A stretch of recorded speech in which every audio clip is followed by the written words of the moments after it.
There was a hole in the damp wall. She tugged at it out of curiosity and realized it tore open easily. She kept pulling, making the hole bigger and bigger. Curiosity really does kill the cat.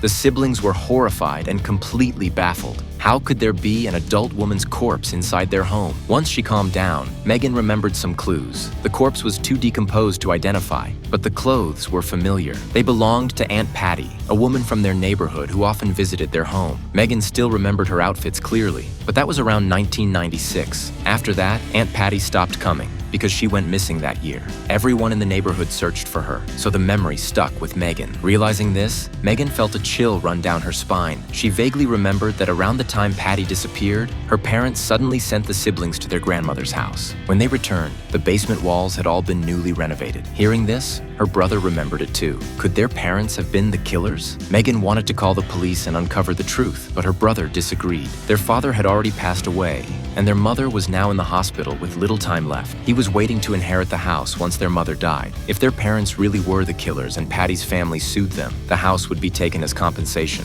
It had already been 30 years. People had long forgotten Patty's disappearance. No matter what the truth was, stirring things up would only bring trouble. They decided to dump the body in the wilderness, but the next day, it was discovered. When they visited their mother at the hospital, the police were already questioning her, but their aging mother could barely speak. The police turned to question them, but they kept quiet. A body was found in Seneca Quarry. A body? No.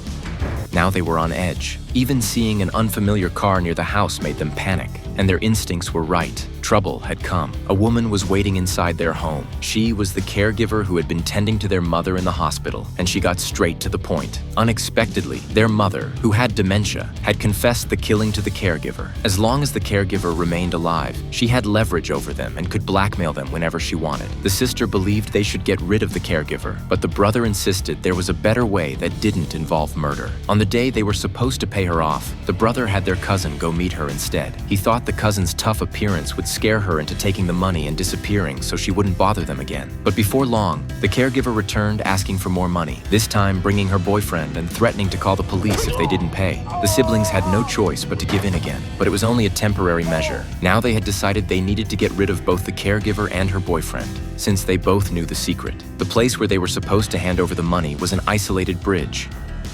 Fuck you, back!